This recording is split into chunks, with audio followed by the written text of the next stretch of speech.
Okey. Hai, bersua lagi bersama cikgu pada minggu ini di dalam topik PJK iaitu pendidikan jasmani lah. Sebab minggu lepas kita dah sentuh sikit tentang PK iaitu pendidikan kesihatan. Jadi minggu ni cikgu akan sentuh sedikit tentang kita akan masuk tentang pendidikan jasmani lah. Okey. Minggu ni kita akan belajar tentang unit 7 iaitu di bawah topik kecergasan dan subtopik dia adalah kapasiti aerobik. Okey, kapasiti aerobik merupakan salah satu elemen komponen kecergasan fizikal berasaskan kesihatan. Mula dia ada kapasiti aerobik, ada komposisi badan, fleksibiliti, kekuatan otot dan daya tahan otot. Okey, kapasiti aerobik ni dia sama dengan daya tahan kardiovaskular, okey? Jadi kita akan tengoklah apa itu kapasiti aerobik secara lebih details lah. Okey. Tengok sini, kapasiti aerobik merupakan di sini merupakan di sini ada definisi dia iaitu keupayaan individu untuk kekal melakukan aktiviti yang menggunakan tenaga aerobik dalam suatu tempoh masa yang lama. Ini adalah kebolehan seseorang individu melakukan aktiviti fizikal ataupun senaman dalam jangka masa yang panjang lah. Maksudnya lebih dari 30 minit. Maksudnya sejam, 2 jam. Maksudnya berlari tu, contohnya berlari berjarak jauh. 10 kilometer. Maksudnya seorang individu itu mempunyai daya tahan kardiovaskular yang tinggi. Sama jugalah maksud dengan kapasiti aerobik. Okey. Kita tengok pula apa maksud daya tahan kardiovaskular. Dia lebih kurang sama maksudnya dengan kapasiti aerobik. Okey, di sini daya tahan kardiovaskular dengan kapasiti aerobik dia menggunakan otot jantung. Otot utama yang kita fokuskan di sini adalah otot jantung. Jadi senaman yang akan kita lakukan adalah untuk meningkatkan keupayaan jantung kita untuk mengepam darah beroksigen supaya boleh bekerja secara berterusan. Untuk melakukan apabila kita melakukan senaman latihan ke tengok sini keupayaan jantung dan salur darah untuk mengedarkan darah beroksigen kepada otot yang bekerja semasa melakukan senaman secara berterusan. Ini adalah menurut Clark, Lucet dan Sutton 2012.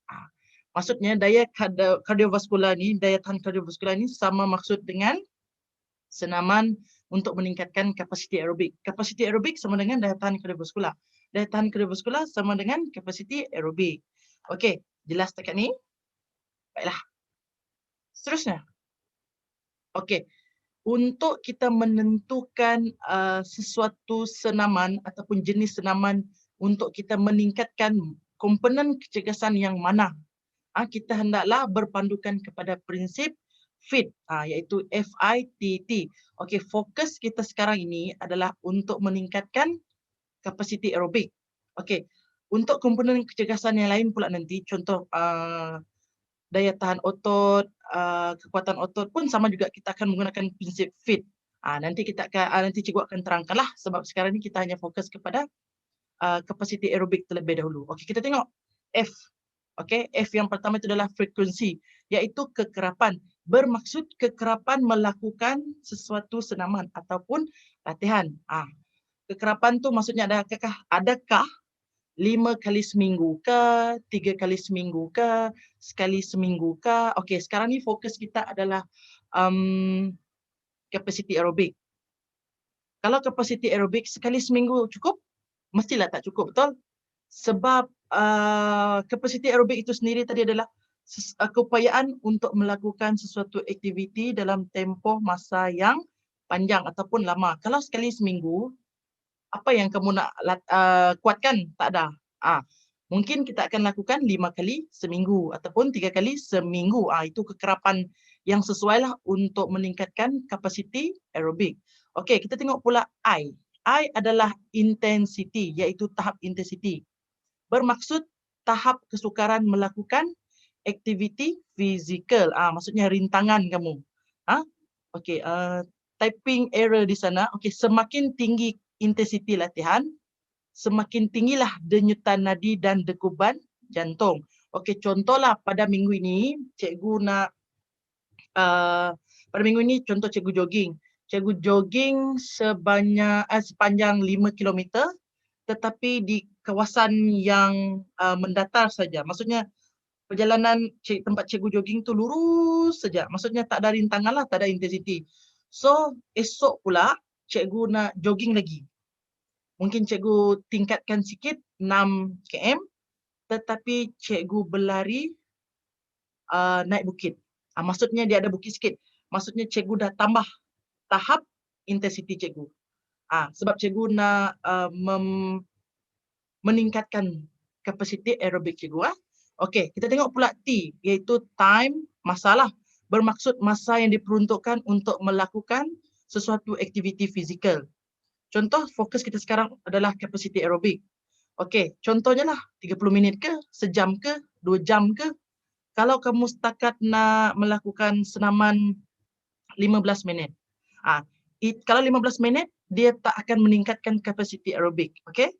Sebab kapasiti aerobik dia melibatkan otot jantung. Kalau 15 minit, kamu hanya intensiti yang rendah, kapasiti aerobik tidak dapat ditingkatkan lah. Kalau nak meningkatkan kapasiti aerobik, hendaklah 30 minit. Dan ke atas, contohlah sejam. Sejam dia lebih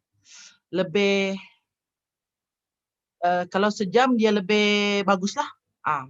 Okey, kita tengok pula seterusnya iaitu type. Type itu jenis. Bermaksud jenis-jenis aktiviti fizikal yang berbeza memberi kesan kepada komponen kecergasan yang berbeza. Okey, kalau kita hendak meningkatkan kapasiti aerobik, aktiviti yang kita pilih hendaklah dia berdurasi lama, berintensiti sederhana ataupun tinggi, contoh seperti skipping ke, jogging ke, berenang ke, zumba ke. Semua itu boleh meningkatkan kapasiti aerobik. Kalau kita hendak meningkatkan kekuatan otot, jogging, adakah aktiviti yang boleh digunakan untuk meningkatkan kekuatan otot?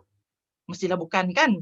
Jadi kalau nak meningkatkan kekuatan otot, mestilah kita buat push up, angkat dumbbell. Itu adalah jenis-jenis aktiviti. Maksudnya kalau kita nak merancang sesuatu senaman ataupun latihan untuk meningkatkan kapasiti aerobik ataupun apa-apa yang kamu nak tingkatkan, contoh seperti kekuatan otot ke, daya tahan otot ke, dia hendaklah berpandukan prinsip fit. Okey? Kalau kamu tak berpandukan prinsip fit ini, senaman ataupun latihan yang kamu lakukan tidak akan memberi impak kepada tahap kecergasan kamu. Okey. Ada apa-apa soalan? Kalau ada apa-apa soalan mengenai prinsip fit ini, boleh bertanyakan kepada cikgu di dalam grup.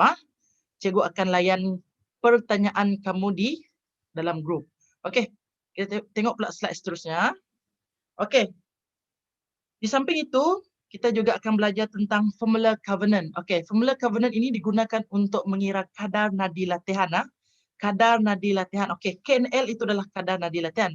Okey, di situ ada rumus. Nanti cikgu akan bagi kamu satu aktiviti untuk menguji bagaimana kefahaman kamu mengenai formula covenant ini. Okey, KNL adalah kadar nadi latihan bersamaan dengan KNM. KNM merupakan kadar nadi maksimum tolak KNR. KNR adalah kadar nadi rehat darab intensiti latihan. Okey, intensiti latihan ini ditentukan oleh kita sendiri tambah KNR. Okey. Itu merupakan rumus untuk mengira kadar nadi latihan iaitu formula covenant lah. Okey, KNM, okey, macam mana kamu nak mendapat kadar nadi maksimum KNM. KNM sama dengan 220 tolak umur semasa. Maksudnya kalau umur kamu sekarang 13 tahun, 220 tolak 13. Jadilah 207 denyutan seminit. Itu adalah dia punya simbol DSM. Okey, KNR pula adalah kadar nadi rehat, iaitu bacaan denyutan nadi yang diambil pada waktu pagi. Sewaktu bangun dari tidur lah. Bukannya kamu bangun-bangun tidur, mata tutup lagi, kamu terus kira. Tidak. Maksudnya kamu bangun, relax, duduk tepi katil. Okey. Letakkan dua tunjuk jari ini sama ada di pergelangan tangan kamu ataupun nadi karotid. Sini nadi karotid di bawah telinga ni. Okey. Kalau boleh dapatkan bacaan beberapa hari secara berturut selama 60 saat. Setiap bacaan yang kamu ambil tu hendaklah selama 60 saat, iaitu 1 minit lah untuk tiga-tiga tiap bacaan. Maksudnya kalau kamu ambil 3 hari contoh, 3 hari berturut, kamu puratakanlah. Okey, di situ kamu boleh tengoklah berapa kadar nadi rehat kamu. Okey? Nanti cikgu akan tunggu pertanyaan dari kamu sama ada kamu faham atau tidak macam mana untuk mendapatkan kadar nadi rehat dan kadar nadi maksimum. Cikgu dah beritahu dah, kadar nadi maksimum tadi 220 tolak umur semasa. Tolak umur kamu sekarang lah. Umur kamu sekarang adalah 13 tahun lah. Walaupun belum genap. Okey, kadar nadi rehat pula adalah kadar nadi yang dibaca pada waktu pagi ya. Sejurus selepas kamu bangun dari tidur. Okey, kita tengok pula slide seterusnya. Okey, ini mengira kadar nadi latihan menggunakan formula Covenant. Okey, ini ada terdapat pada buku teks. Kamu boleh tengok di digital buku teks kamu. Okey, bagaimana untuk mengira kadar nadi latihan? Okey, di sini sudah ada situasi ya. Di mana seorang individu itu dia berumur 13 tahun. Kadar nadi rehat dia adalah 62 denyutan seminit. Intensiti latihan yang dia akan lakukan adalah 70%. Okey, sekarang ni cikgu nak kamu kirakan kadar nadi latihan untuk dia. Kamu kiralah berapa yang kamu akan dapat. Maksudnya kalau kamu dah dapat kadar nadi latihan, apabila kamu melakukan latihan, once kadar nadi latihan kamu telah dicapaikan sama ataupun kamu exceed kadar nadi latihan, maksudnya kamu kena berhentilah. Sebab kalau dah 70% contoh kan kamu punya intensiti latihan, okey, kamu dah kira-kira contohlah dapatlah dalam beberapa ratus denyutan seminit. Contohlah dapat dalam 150 denyutan seminit. Maksudnya kalau kamu dah melakukan latihan ataupun senaman, once kamu dah kira dalam masa seminit tu, tiba-tiba 151, 152. Maksudnya kamu kena stop dulu melakukan senaman tersebutlah. Tunggu relax balik, baru kamu start balik. Maksudnya sebab kamu tak boleh exceed sangat kadar nadi latihan kamu. Sebab kita dah, itu pentingnya kita mencari kadar nadi latihan. Untuk kita tahu tahap maksimum kita apabila kita melakukan sesuatu senaman ataupun latihan. Okey, nanti cikgu nak kamu buat aktiviti ni, kira kamu faham ke tidak. Lepas tu kamu boleh juga contohlah esok kamu nak buat latihan untuk meningkatkan kapasiti aerobik. Kamu buatlah maybe 60%, kamu kira pula. Sama aja formula yang sama untuk mengira kadar nadi latihan ni menggunakan formula Covenant. Okey, kita tengok slide seterusnya. Okey. Ini adalah zon latihan mengikut intensity. Okey, kita tengok intensity sangat tinggi. KNL, kadar nadi latihan pada kadar 90% hingga 100% daripada KNM, iaitu daripada kadar nadi maksimum. Okey, hanya sesuai untuk latihan para atlet berprestasi tinggi. Ini contohlah atlet yang mewakili negeri ataupun mewakili negara. Intensiti latihan mereka sangat tinggi ya, pada kadar 90 hingga 100%. Okey, kalau intensiti tinggi pula, kadar nadi latihan pada kadar 80% hingga 90% daripada kadar nadi maksimum. Ini untuk meningkatkan kapasiti prestasi maksimum. Kalau kamu rasa kamu mampu, jantung kamu mampu untuk mengepam oksigen yang banyak dalam masa seminit, bolehlah kamu cuba 80 ke 90% daripada kadar nadi maksimum. Untuk intensiti sederhana pula, kadar nadi latihan pada kadar 70% hingga 80% daripada KNM. Ini adalah bertujuan untuk meningkatkan tahap kecergasan aerobik. Contoh orang yang memang dia memang maraton ataupun long distance punya event, bolehlah dia guna intensiti sederhana ini. Mungkin dia berbasikal ke, swimming ke, just untuk bertujuan untuk meningkatkan tahap kecergasan aerobik. untuk melatih jantung supaya dapat mengepam darah beroksigen dengan baiklah. Bolehlah menggunakan intensiti sederhana. Macam kamu, cikgu sarankanlah kalau intensiti sederhana tu. Kamu masih muda kan, bolehlah buat 70% hingga 80%. Okey, untuk intensiti rendah pula, latihan ringkas seperti ini bertujuan untuk pengurusan berat badan. Ini untuk orang yang ingin menurunkan berat badan, untuk mendapatkan berat badan yang normal, untuk mendapatkan BMI yang ideal, ataupun untuk pemulihan. Maksudnya seseorang atlet yang dah injured, maksudnya dia injured, dia cedera, dia tak boleh buat terus kepada kadar 90 hingga 100%. Dia hendaklah start daripada intensiti yang rendah. Mungkin 60 sehingga 70%. Dia tak bagi all out lah, dia tak bagi sepenuhnya. Sebab dia masih pada fasa pemulihan. Okey, intensiti sangat rendah pula adalah bagi individu yang baru melakukan latihan fizikal, kadar nadi latihan yang sesuai adalah pada kadar 50% hingga 60% daripada kadar nadi maksimum. Okey, ini disarankan, intensiti yang sangat rendah ini disarankan untuk orang yang baru nak menceburi bidang ataupun aktiviti fizikal lah. Contohlah, kamu adalah seorang kawan ataupun kamu sendiri yang tak pernah melakukan aktiviti fizikal selama kamu di sekolah rendah, contoh kan. Sebab kalau kita bersua lah, contohnya kalau kita bersua di gelanggang ke di padang, memang cikgu akan test dulu.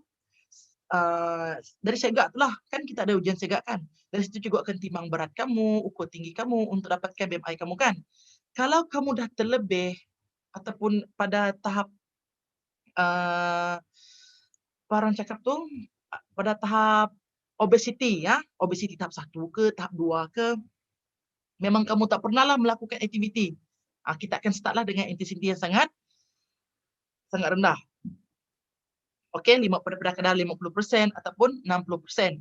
Supaya jantung tidak terkejut apabila kamu melakukan sesuatu senaman. Okey?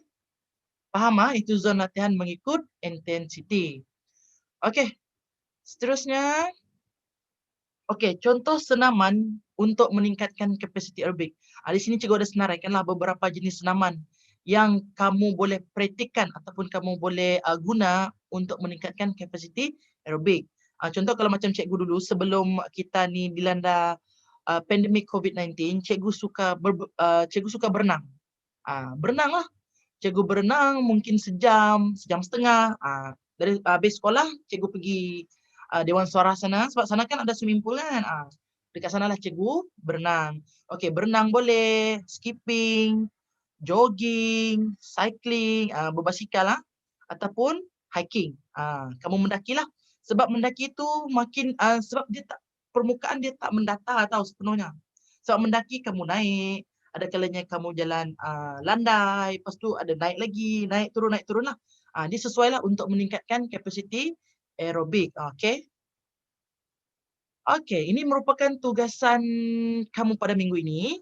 Okey, deadline-nya adalah 15 hari bulan 2 2021 iaitu Isnin lah.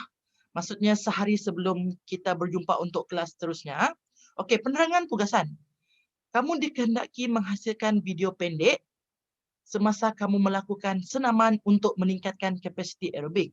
Maksudnya kamulah ambillah video ataupun kamu suruhlah siapa-siapa yang kawan kamu ke, abang kamu ke, kakak kamu ke, tolong ambil video kamu melakukan senaman untuk meningkatkan kapasiti aerobik. Tadi cikgu dah senaraikan beberapa contoh ataupun jenis senaman untuk meningkatkan kapasiti aerobik.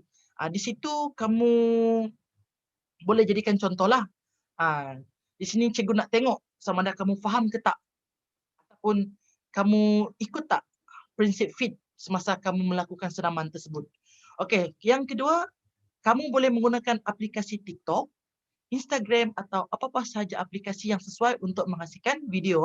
Maksudnya as long as dia sesuai, kamu boleh guna. Yang ketiga, video hendaklah berdurasi 1 minit ke 2 minit saja. Cikgu tak minta pun panjang-panjang.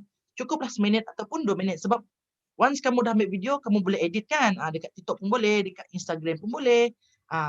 Cikgu rasa kamu lagi kreatif lah daripada cikgu. Pengetahuan kamu tentang IT ni lagi tinggi. Okey. Yang seterusnya, yang terakhir. Penghasilan video ini akan digunakan sebagai penilaian PBD kamu.